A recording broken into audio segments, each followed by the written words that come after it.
Well, just the name Ivan Koloff, as soon as you hear that, it's just like there's a legend. He's a great guy.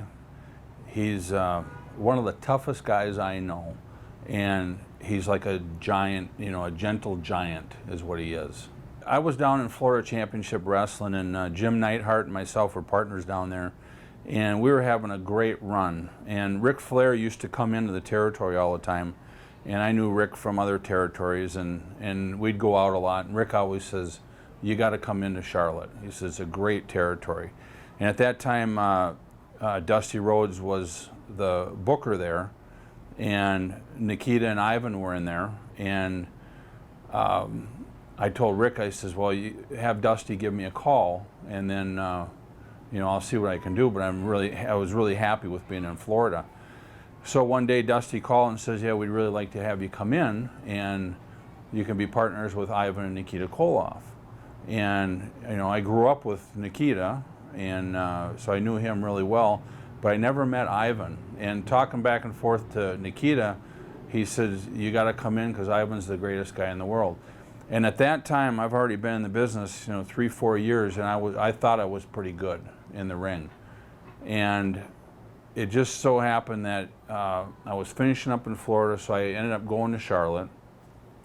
And right when I got together with Ivan, I knew that was when I was really going to learn this business. Because the first time I got in the ring with Ivan when we were teaming up, I knew how of a professional he was. And being a 300, 310 pound guy, I wanted to work like Ivan did, or at least, try to. And that's how I got into Charlotte, and I was really, really happy I got there because of Ivan and Nikita.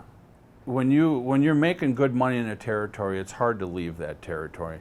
But between Rick and Dusty, they were telling, they didn't give me a guarantee to go in there, but they said, when you come in there, you're going to make really good money. And just the way, I knew how that territory was in the past. I knew with Dusty being the booker, and Ric Flair in there, and Ivan, and the Kernoodles were in there, I knew it was going to be a great territory. So that's really why I made the move there, because it was really a step up from being in Florida. It was the WWF at the time, and it was Jim Crockett Promotions. That was the two big ones. And because then you had the chance of being on WTBS, which was the other cable channel. So that was really the decision why I wanted to get in there, and I knew I could really grow as a wrestler. I've had a lot of partners, and they were all great partners. Nikolai Volkov when I was in Mid-South, and like I was saying before, Jim Neidhart in Florida, but they were different kind of partners than what Ivan was. Ivan was the kind of partner that when you hooked up with him, you could have an hour match with him, and the whole match was exciting. I mean, he just knew how to have matches like that, and that's what I wanted. And it ended up being, like when we wrestled the Rock and Roll Express, we'd do matches that lasted 55 minutes in a night. And in fact, one day we wrestled 3 one-hour matches on one day on a weekend. So you have to have a partner that is incredible, and that's what Ivan was. And I learned so much being in matches with Ivan like that. That's when I really learned how to work, was with Ivan. Well, when I first went in there, it was, they were Russians, and the people really believed that Nikita Koloff was the nephew of Uncle Ivan, and they believed that Nikita Koloff was a real Russian and hated the Americans. So there was already that hot angle. But Nikita, being new in the business, he did an incredible job, but it just wasn't the matches that you'd have, because it's kind of hard to explain, but you really have to know how to do all of this. And he was learning real fast and did a great job. But I think when I came to the table, it introduced a whole different way that the Russians would work. So we had a lot of 6-man tags, and then Ivan and I would work, and then we'd have Nikita go in there and work. So then he would learn a lot more in that. So when we went against the Rock and Roll Express, I think there was more heat now because now there's 3 Russians, and we would cheat to beat these 2 Rock and Roll Express guys that were the smaller guys, and we'd beat the crap out of them. So what it did was, Ivan and I as a team, we made Nikita the strong man, and Ivan was the real worker guy, and I was kind of the in-between guy, strong man working kind of guy. So it was a really good fit for all 3 of us to intertwine with each other, and that's where the heat was. Well, I tell you one thing: the people really, really believed that we were the bad guys, and back then, you know, you're fighting for your life sometimes when, you know, you'd cheat and beat Ricky Morton, and you know the girls are crying and screaming, and the guys are throwing things at you, and you know, wanting to fight you. I mean, it was a tough deal getting out of the buildings a lot of times, but that was the greatest time ever in wrestling because the people believed it and you did your job. Well, like I was saying before, all us 3 would be in 6-mans, we'd be in tag matches, and it worked out really nice because we could, you know, one guy would be in I might be in a single against Sam Houston, then Nikita and Ivan would go against the tag team, and then Ivan and I would team up, and Nikita would go against Flair, and it worked out really nice. And it was something Dusty put together, and like I say, Dusty was an incredible booker, and he knew what the heck was going on, and he popped the territory. And we made good money, and everybody was happy there. Well, the build up to that was, you know, we had the titles, and we wrestled them. Ivan and I wrestled the Rock and Roll Express in towns all over the place, and every night was an hour Broadway, or they were going to win the titles, and Ivan and I would cheat and win, and the people hated our guts.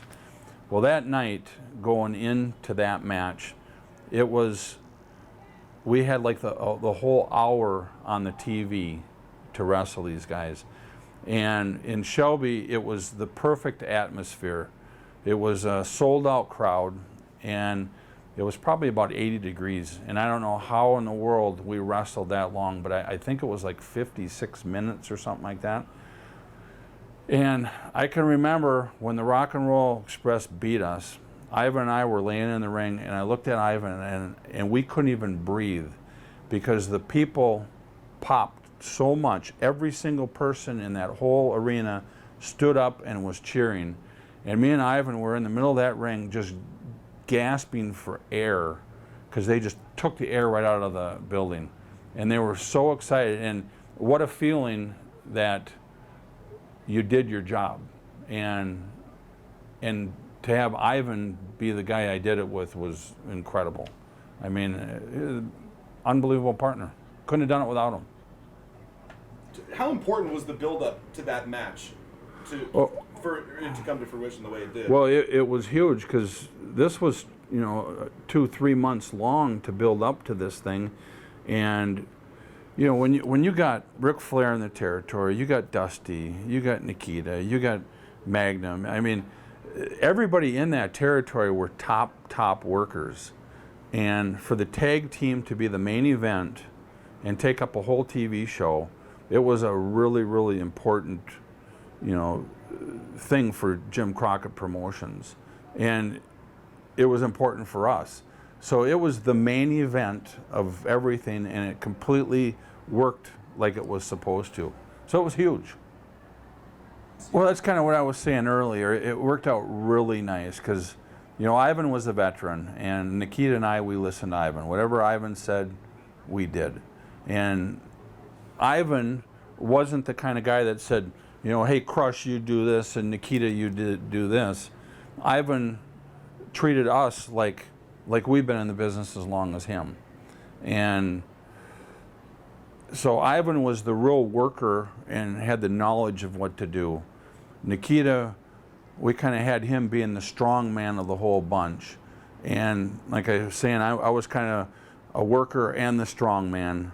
And it didn't matter to me that, you know, the people would beat me up and I'd sell and Nikita made the comeback or Ivan did that. It was really a good team, and it worked out good. Now, during, I guess a little bit later, there was a best of 7 series, the famous one between Magnum and Nikita. Were you injured during this time, or do you remember specifically? God, I can't remember. That might have been when I broke my leg. Yeah. I was. I had a match on TBS against Sam Houston, and I came off the top and I broke my leg, and the Road Warriors came in and interrupted that match, and that's when Sam Houston beat me on TV. So that might have been at that time, and it's quite a few years back. Sure, I know it's hard to kind of, it's easy for everyone who's watching the tapes and stuff. Yeah. Living it. Yeah, well, especially when you've wrestled every day, different matches every night, everywhere. It's hard to remember that. When you have an injury like that, how much did that change everything in the company from plans going forward? Like with the booking, how much did it change your mindset?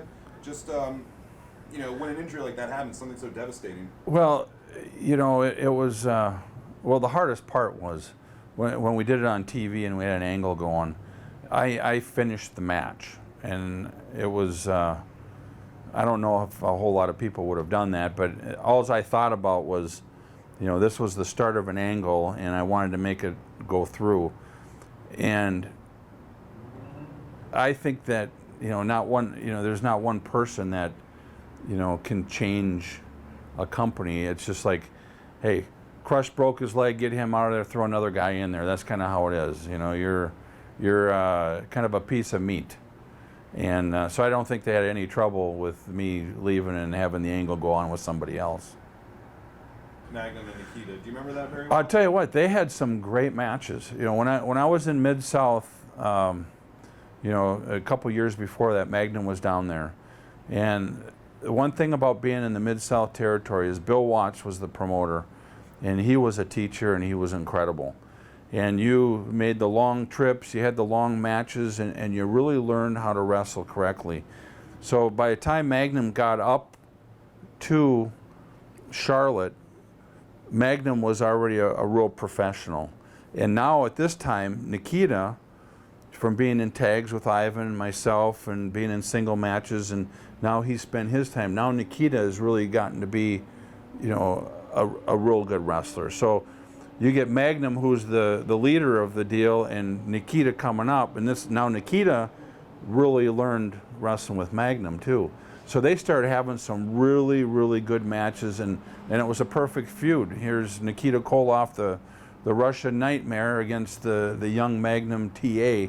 I mean, it was just a perfect match.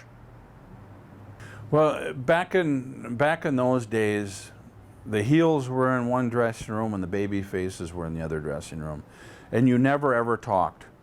So when Ivan and Nikita and myself would travel, we'd go from, say the matches were done, we would be in the car and we'd talk for 3, 4, 5 hours about what happened in the matches and what we're going to do the next night. And with Ivan being in the business for so long, I mean, he could pick a match apart, he could do whatever you want. And you listened to Ivan.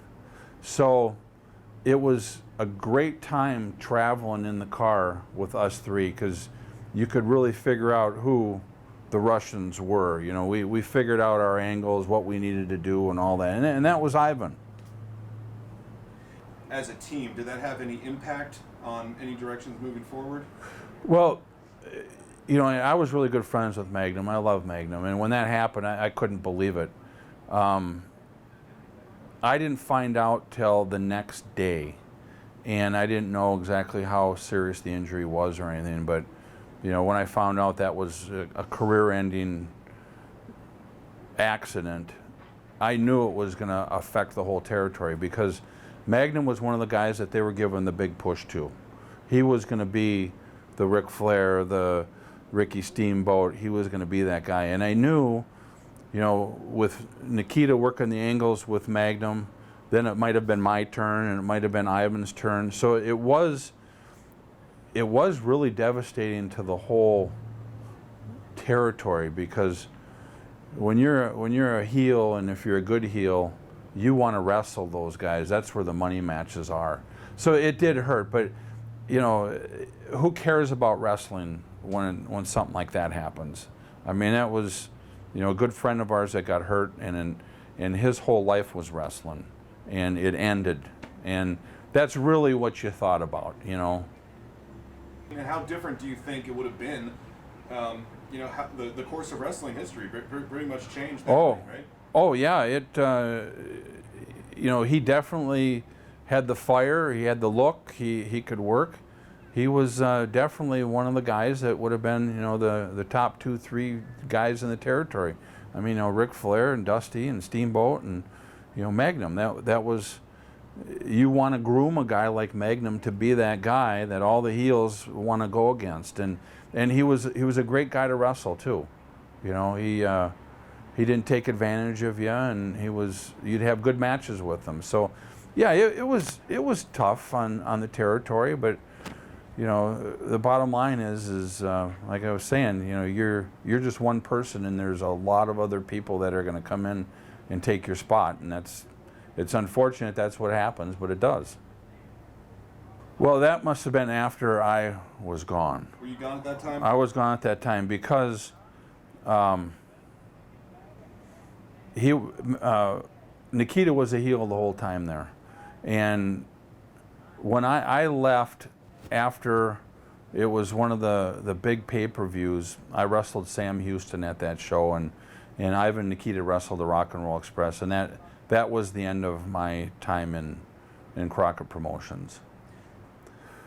Ivan and I, we wrestled the Rock and Roll Express everywhere, every town, everywhere. Had the hour matches every night. I mean, we cultivated that match to where so the people wanted to see that, and it ended up being where it was going to be Ivan and myself against the Rock and Roll Express at that big pay-per-view, and then right before the pay-per-view, Dusty came up to me and said, Crush, he says, I'm going to put you against Sam Houston, and we're going to put Nikita in there.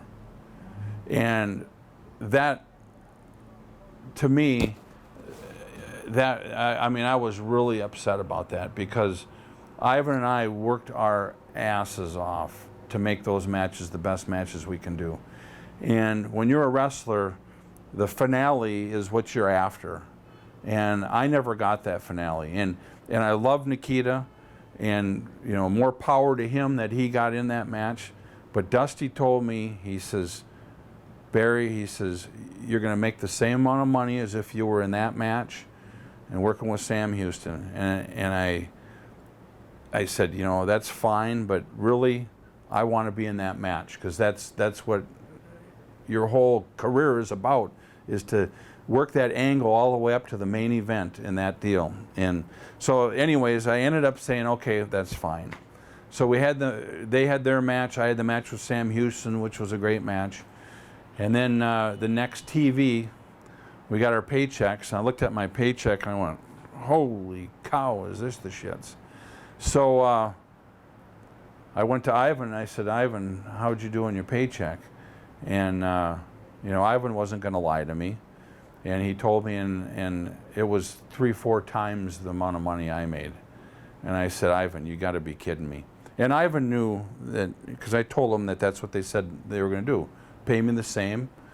And so I told Ivan, I said, well, Ivan, I got to go in and talk to him. And I remember Ivan looking at me going, Crush, don't do it.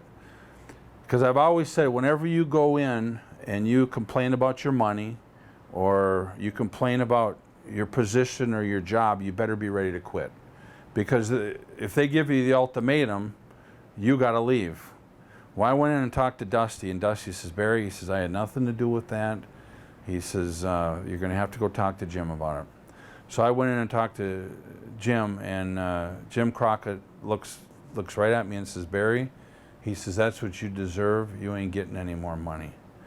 So right there, I just said, you know, I was ready to knock the crap out of them, but I didn't. And I just told them that they lied to me and all that, and that was my last day. And I gave the belts, I got out of there, gave the belts to Dusty, went and said goodbye to everybody, and that was my last day. That's how I left. It was a terrible way of leaving, but I always believed in this business, when somebody tells you something, that's what they go by. If that doesn't come true, they're liars and they're thieves. And I guess they're promoters. Wow, I did not know that. That's really So Jim Crockett's a liar and a thief, and he's a promoter. kind of go hand in hand. That's the bottom line. Yeah, he steals. He steals from people. Was this the only case that you thought that the money was a little fishy? Were there It other wasn't times fishy. Ivan? I mean, it was blatant. He stole the money from me. He literally stole the money. Bottom line. It's like, here's the money you're going to make. Well, no, I'm not going to give it to you. I'm just going to steal it and put it in my pocket. That's what it was.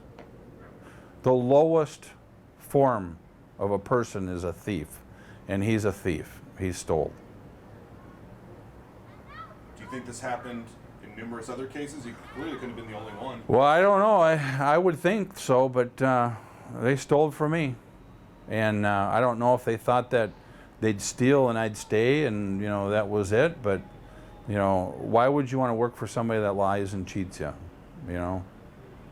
So, and I didn't want to leave because I loved all the guys there. I hated leaving Nikita and Ivan. I mean, we were together every day. But it was principle. You got to go. Because if they screw you once, they're going to screw you again and again and again and again. So it was like they were telling me to leave, I guess. I guess it's like staying with a cheating girlfriend or something and just kind of repeating the same thing and letting him do it, take advantage of you. How was Ivan's reaction to this? Did he understand, or was he kind of... Ivan understood, but we never really talked about it, and I think it really hurt Ivan because we were so close. But Ivan understood. I mean, you gotta stick up for your guns, and you can't. When you're promised something in this business, you got to get that. I mean, that was a verbal contract that I had, and they stole it right from me. Did that kind of sum up your career at that point too? I mean, I guess you were kind of frustrated with the money there, which rightfully so. Kind of frustrated. I mean, we built that for months to make that money, and then I didn't get it. And it would have been different if they would have said, hey, we're putting Nikita in that match. You're going to work with Sam Houston, but your pay is going to be less because it's less of a match. It would have been different because then at that point I could have said, well, I don't want to be in that match. Then they could have said, well, if you're not in that match, then you're fired. But that's not what it was. So I'm out there having the match of a lifetime that I can have, and thinking everything's going to be great. We're going to be back in our six-mans and working with these guys and, and getting my money that you wait a whole year for because you don't make enough money every day that you're wrestling, breaking your body. But that one pay-per-view, you're finally going to get your payday, and then they pull the rug out from under you. Going forward. Well, it's another learning experience, and seems like that's what wrestling is every day you learn something different. The only people you can trust is yourself and your close friends, and that's it. But when it comes time for money and a promoter, and you don't know what their situation is, but they're gonna do whatever they can to keep the most money that they can keep, And maybe they thought that hey, I wouldn't even say a word, and that's the way it is. But when you lie and when you steal, that's not, you don't want to be around that. When I was done there, I needed a break. I took 2-3 weeks off and spent time with my wife, and we had a little bit of money saved up, and finally I was talking to my wife, and I said, where I really want to go is New York. And I talked to Earl Hebner, and Earl Hebner, he talked to Ricky Steamboat, and he talked to his brother David, who was already up in New York. And David talked to Vince, and then Ricky Steamboat called me up, and he says, hey, Barry, he says, you got a shot at coming up here. You want to come? And I said, yeah. So he talked to Vince also. And then a few days later, phone rings, and it's Vince McMahon. And he says, yeah, Barry, he says, Vince McMahon, he says, I'd like to have a meeting with you. He says, are you busy next Tuesday? And I said, well, Vince, hold on a minute, I got to check my schedule. And of course, I had nothing on the schedule, you know. So I said, oh, I'd love to come up and talk to you. I really appreciate it. So I had a first-class flight up to New York. Limousine picked me up. Boom. They told me, you know, what I was going to be doing and if it was all right. And then they got with Bill and made sure that I was the right partner for him. And there it was. I signed a contract. They started paying me. I didn't work for about 6-7 months. So all I did was train and, you know, get ready for my opportunity up there. It was the greatest thing that ever happened. So leaving Crockett was the greatest thing that's ever happened in my career. It was a good move. And what a huge loss for Jim Crockett Promotions. I mean, to see what they kind of let go. Well, I appreciate you saying that, but I like I say, I felt bad leaving Ivan and I felt bad leaving Nikita, but, you know, what do? You know? It was all filling that position of the Demolition. Because Randy Colley was in the position, and he didn't work out, and Bill was going back and forth to Japan, and they needed somebody to fill that position. It just happened that, you know, I was a 300-and-some pound guy that was a young guy coming in, and being on TV down there, the New York people really didn't know who I was or anything. So I was kind of like a new guy coming into that position. So it was kind of a perfect place for me to be and go. And I think it was good for New York to have me come in too. Absolutely. And yeah, to answer that question though, yeah, Ivan and Nikita were down south. I was up north with Bill. That was kind of the plan all along. Did you and Ivan keep close through this time as well? No, we didn't, and I regret that. But it was really tough when you're in the New York territory. You're on the road, you know, 50-some days at a crack, and you know, you get your 2 or 3 days off, and you're with your family. You hardly see your family, and you know, it was hard to keep in touch with pretty much anybody in the other territory, unless you saw them on the road somewhere, you know. And I talked to Arn every once in a while, and you know, it's really tough to keep in touch with all the guys, you know. Ivan definitely needs to be in the Hall of Fame. He is he's the old time wrestler. He's the real thing. He's one of the reasons why wrestling is like where it is today, because he started way back then, got the people interested.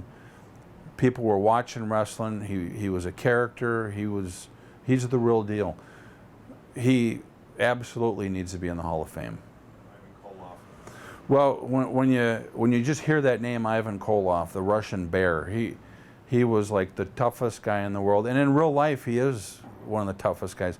I can remember a quick story. We were in, I think it was in Richmond, Virginia, and we were rooming together, and we got in the room. It must have been about 1 or 2 in the morning, and the next morning we had to drive to another town, to Charleston, South Carolina, or wherever it was.